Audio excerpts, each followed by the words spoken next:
Now, that's going to make a lot of you gasp. Sleep is high value and it's being challenged. And that inconsistency of wake time is a challenge to these hormones being at optimal levels. The absence of quality sleep is increasingly linked to most major diseases and dysfunction. There's a straight line, unfortunately, between low quality sleep and cardiovascular disease like heart attacks and strokes. There's a very straight line, unfortunately, again, between poor quality sleep and brain health, particularly neurocognitive conditions like Alzheimer's and dementia. So sleep is high value and it's being challenged. The World Health Organization gives us our best guideline for sleep, which is we should be getting between 7 and 9 hours each night. Now, that's going to make a lot of you gasp because the UK average is about 6 hours 24. That means most of us are getting inadequate sleep volume. Now, we'll talk about different stages and benefits of quality sleep, but the first thing we've got to look at is, do we prioritize sleep? And that's a discussion I have with most of the guests on the energy equation. Is sleep an inconvenience? Is it a hassle? Does it get in the way of productivity and grind culture? Unfortunately, we can't take that perspective because a lack of sleep will bite us in the butt if we don't get to it sooner rather than later.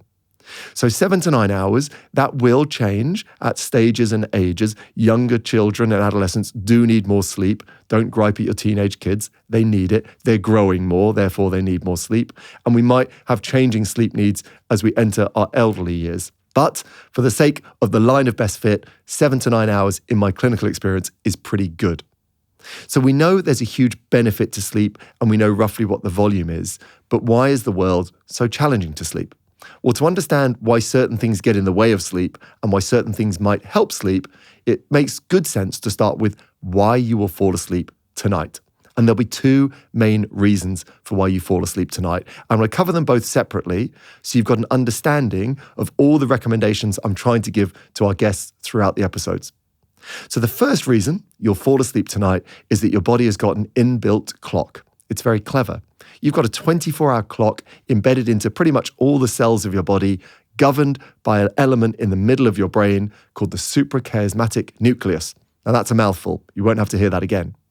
Now what that little part of your brain is doing is it's running the 24-hour clock based on two really important inputs, light and dark. And we have this 24-hour clock that relates to light and dark, and it's got a fancy Latin name called the circadian rhythm, and you might have heard of that before. Circadian, Latin for about a day, so not very precise Latin, but Latin nonetheless. About a day clock in every cell of your body listening to light and dark. How does this work? Well, fundamentally, as humans, we've got two hormones that are helping make us energized and helping make us sleepy and enter sleep stages. And they respond to light and dark. So at about 4 a.m. this morning, hopefully, assuming you woke up somewhere between 6 and 7 a.m., your body would have made a hormone called cortisol. And we hear lots about cortisol. In fact, most people think it's a bad hormone because it's called the stress hormone. But it's a good hormone. It's a hero. At about 4 a.m. this morning, a little gland sitting on top of your kidneys produced loads of cortisol. And as that built up, it helped wake you up. And then as you woke up into the bright English sunshine, depending on when we're recording this, that may not be true, but ideally you encounter natural bright light first thing in the morning, that cortisol continues to rise and it lifts the energy of the human body. It activates cells, it releases a bit of sugar into your bloodstream. It's a really energizing hormone. And then over the course of the day, the level of that cortisol, which is high in the morning, should depreciate and slowly drop down. And as you go through the day, we would expect a nice warm body temperature in the morning and throughout the day. And then as the sun starts to go down, our body temperature might cool a little bit. And we'd see less of this bright blue light, as we'd call it. And we'd start to see more darkness or red light. So as we move through the day, we have less of this energizing cortisol, less blue light, less temperature. And then as my body starts to detect a cooler environment, and a darker environment, it goes, okay, Ollie, the day seems to be coming to an end. What I'm going to do now is produce melatonin, a hormone that's going to help me move into quality sleep and involved in a multitude of repair and restorative activities in the body. So as my body encounters cool and dark, it manufactures a different hormone that helps transition me into sleep. And basically, you've got a hormone of morning and light, you've got a hormone of darkness and cool. Now, I'm oversimplifying the science there before anyone screams at me. But what's really interesting about these two hormones is they really do drive how we feel. And you'll know that if you've ever had jet lag. Because if I have jet lag, then the release of these two hormones is not in sync with my natural light and dark. So that hormone cortisol that's meant to be high in the morning is now high in the evening. So I can't get to sleep. I'm tired but wired. And then I'm awake in the day, but I feel groggy and drunk and exhausted. And that's that melatonin causing me to feel very unproductive and a bit sluggish. So these hormones are powerful. And what they need is a few key things to work. They need consistency. They need to know roughly that it's going to produce cortisol at 4 a.m. if I'm waking up at 7 a.m. So it's not helpful if one day I wake up at 9, one day I wake up at 5, one day I wake up at 11. And that inconsistency of wake time is a challenge to these hormones being at optimal levels. That hormone cortisol also likes bright light in that first 30 to 60 minutes of waking. We call it light measurements lux, and we like about 10,000 lux to enter the eyeball to trigger a cascade of benefits that says to your body, I'm awake, this day is kicking off. So if I move my morning time too frequently and I don't get that morning light, I've already challenged that hormone production.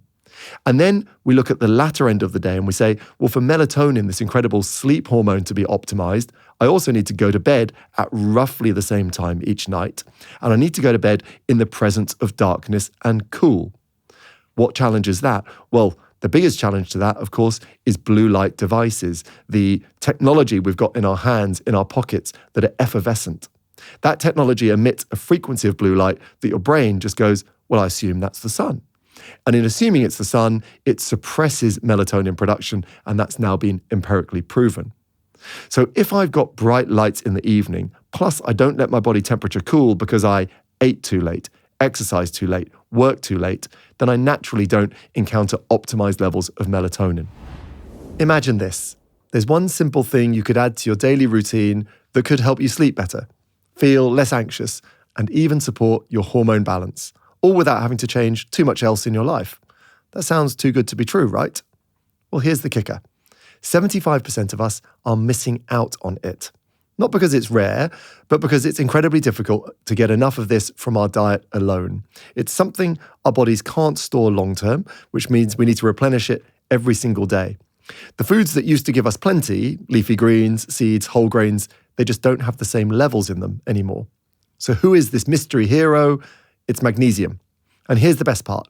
It's really easy to add it to your routine through a quality supplement, just once a day. Having researched this supplement for years, I personally use Pure Sports Ultra Magnesium. Across their supplement range, every batch is tested, so you can trust that it's clean, simple, and extremely effective, so I highly recommend them. For 10% off, you can use the exclusive Energy Equation discount on their site, puresport.co. Use the code EE10 at checkout. So this first system of falling asleep is what we call the circadian rhythm. And many of us get it wrong. You'll hear in the discussions with guests that they don't have a consistent wake and sleep time. They don't get bright light in the morning. They don't disconnect from blue light devices or technology in the evening, and they don't have that evening routine. So we cannot expect great sleep in the absence of these key behaviors. But there is a second mechanism that helps me fall asleep, which is separate to circadian rhythm. If I do travel to Los Angeles for a long weekend, my circadian rhythm's out of kilter, but I'll still fall asleep after being awake for a long period of time because we have another system called sleep pressure. And fundamentally, being awake is exhausting. Life is exhausting. And when we're awake, we're combusting energy, your heart's beating, of course, your brain is working, all your tissues are active, and they release a little exhaust fume on being active. And that exhaust fume is called adenosine. It's a bit like the byproduct of energy production. And over the course of the day, the level of adenosine builds up in your body and your brain detects that and it says, Ollie, you've probably been awake 16, 17 hours. Therefore, I'm going to shut this system down and let your adenosine levels drop back down to baseline. It's effectively when you go to those water parks on holiday and you see that big bucket that fills up on top and then spills over all the kids and everyone runs away screaming, you've got that in your brain.